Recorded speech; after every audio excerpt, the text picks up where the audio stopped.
안녕하세요. 아무거나 드로잉입니다. 어려서부터 꾸준히 미술 공부를 해오고 미술대학에 들어가 그림 공부를 했음에도 그림 그리는 것을 포기하고 전혀 다른 생활을 하는 친구들이 있는데요.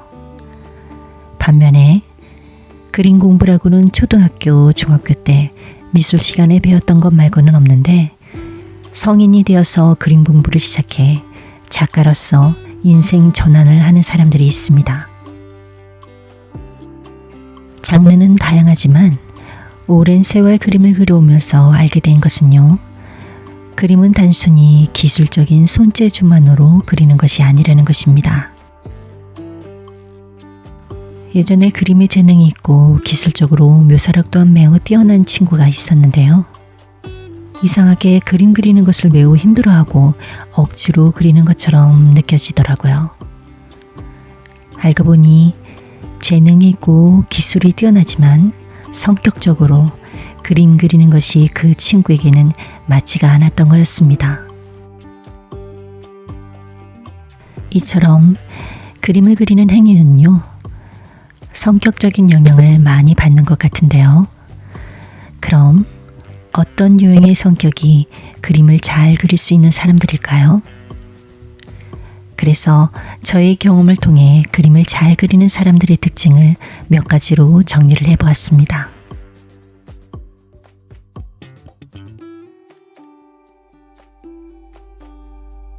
그림이라는 미술 분야의 특성상 작품을 단시간에 바로 만들어낼 수가 없는데요.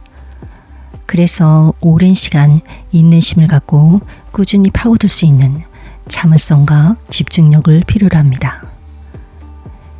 이것이 부족하게 되면 그림을 그리기가 매우 어려워지게 되는 것이죠. 또한 성격이 급하거나 생각이 한 곳에 집중되지 못하고 여러 개로 분산이 되어 있다면 에너지가 다른 곳으로 소비가 되면서 빨리 지치게 되고 연속성이 결여되어 완성도도 떨어지고 결국엔 마무리를 하지 못하게 됩니다. 대체적으로 차분하고 집중력이 높은 사람들이 그림을 잘 그릴 수 있게 되는데요. 그리고 이런 유형의 사람들의 대부분은 혼자서도 잘 지내는 특성을 갖고 있다는 것입니다. 작가로서 매우 적합한 성격이라 할 수 있는데요. 무슨 말이냐면요. 그림을 그리는 행위는요. 오로지 자신에게 집중되어서 나만을 위한 시간을 갖는 것인데요.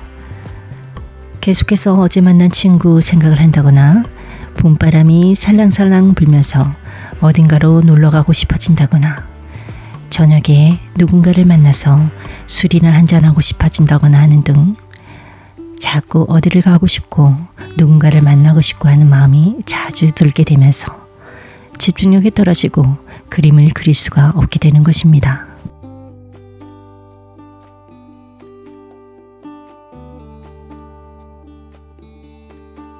여러분, 그림을 잘 그리고 싶다면요. 혼자 있는 시간을 많이 가져보라고 말씀드리고 싶습니다. 세월이 흐르면서 현명해지는 부분이라면 아마도 이런 부분이 아닐까 생각이 드는데요. 만남의 횟수가 줄어들게 되면서 혼자 있는 시간이 많아지게 된다는 것입니다. 우리는 어느 순간에 주변 사람들을 정리하는 순간이 다가오게 됩니다. 20년 이상을 알고 지내온 친구의 본 모습을 뒤늦게 파악하게 되면서 정리를 하게 되는 경우도 있고요. 관계 형성에 대한 깨달음이 느껴질 때마다 혼자 있는 시간을 많이 만들게 되지요. 한때 혼자 남을 것 같은 강박 비슷한 두려움을 느낄 때가 있었습니다. 얼마나 많은 인맥을 형성하고 있느냐에 따라서 그 사람을 평가하려는 때가 있었는데요. 그래서 친구나 주변 사람들과 불필요한 약속을 만들어서 만남을 가지는 것에 대해 신경을 많이 썼던 것 같습니다. 이런 생활을 오랫동안 반복하고 경험을 하다 보니 알게 된 사실이 있는데요. 그 모든 만남들이 어느 누구를 위한 것도 아니었다는 것을 깨닫게 되었습니다. 그저 근거 없는 나의 강박증을 잠시나마 달래기 위한 행위였다는 생각이 들 뿐이었죠. 잠깐의 흥풀이와도 같은 그 만남의 시간들은 어쩌면 상대방에게는 큰 스트레스로 다가올 수도 있었겠구나 하는 생각이 들었는데요. 사실 내가 생각하는 것만큼 타인은 대부분 나에 대해서 관심이 없다는 것을 알게 되었습니다. 그저 관심 있는 척 연기를 하고 있는 것이지요. 혼란의 시절이 지나고 심리적 안정기에 들어선 지금은요. 많은 사람들을 만나는 것보다 만날 사람만 만나는 것에 좀 더 의미를 두게 되었습니다. 잠깐 머물다가 연기처럼 사라지게 될 만남을 위해서 아까운 시간과 에너지를 소비하게 되는 것은 아닌가 생각을 해봅니다. 이제는 소모적인 시간들을 정리하고 진정 나만의 시간을 가져보는 것은 어떤가요? 내면의 세계에 좀 더 머물러 있으면서 그림이라는 것으로 자기 성찰의 시간을 가져보는 것도 괜찮지 않을까요?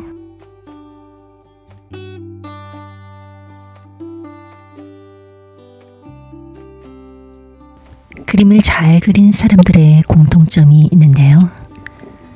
관찰 능력이 뛰어나다는 것입니다. 대상의 작은 것 하나 놓치지 않고 전부 눈에 담아두는 능력인데요. 처음 그림을 배울 때는 대상을 자세하게 그려야 하는 법칙이 있습니다. 작은 부분까지 세밀하게 표현을 해줘야 하는 필요가 있기 때문이죠. 애초부터 관찰 능력이 뛰어나고 세밀한 성격이라면 이런 과정은 당연히 거치고 지나갈 것입니다. 그것도 아주 철저하게 그림을 그렸을 것이며 매우 빠른 속도로 성장을 할 수 있었을 것입니다. 처음부터 대충 그림을 그리다 보면 빼먹고 지나가는 것들이 많기 때문에 결국에는 다시 원점으로 돌아와서 처음부터 배우게 되는 경우가 되는데요. 완성도가 매우 떨어져서 제자리 걸음만 계속하게 되는 것입니다. 그리고 관찰 능력은 인지 능력 또한 같이 키워주는데요. 사물 형태에 대한 이해도를 향상시켜서 나중에는 안 보고도 그릴 수 있는 단계까지 가게 됩니다.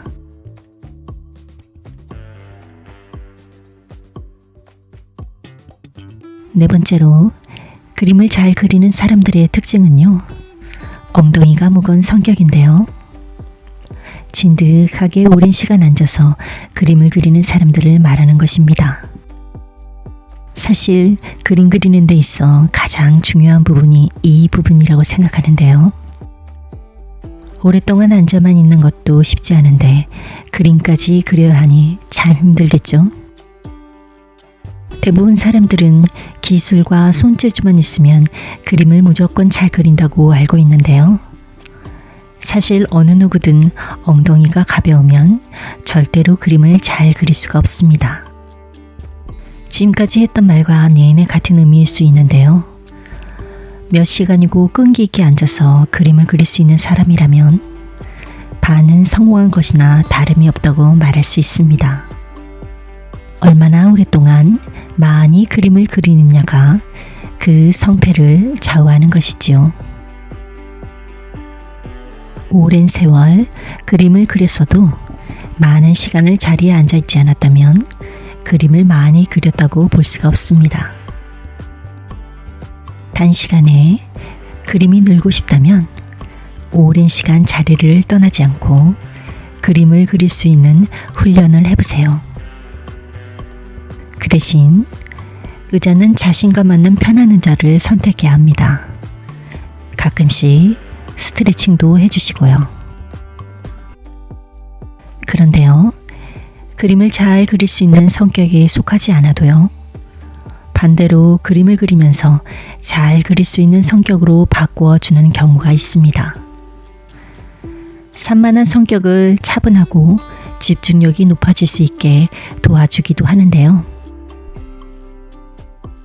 집중력이 떨어지고 산만한 성격을 고치기 위해서 우리 아이들을 미술 학원에 많이들 보내는 경우가 있습니다. 그리고 미술 공부는요, 자뇌와 우뇌를 동시에 움직이게 하는데요. 이성적인 자뇌는 대상의 원근감이나 구도를 계산하게 하고, 감성적인 우뇌는 창의적이고 상상력을 발휘하게 도와줍니다. 자뇌, 우뇌가 동시에 작동을 하면서 두뇌 발달에 있어 도움을 많이 주게 되는 것이지요. 그럼 오늘의 이야기는 여기까지만 하겠습니다. 강의료는 구독과 좋아요, 아름다운 댓글로도 충분합니다. 다음에 또 찾아올 것을 약속드리며 들어가 볼게요. 시청해 주셔서 감사합니다. 안녕.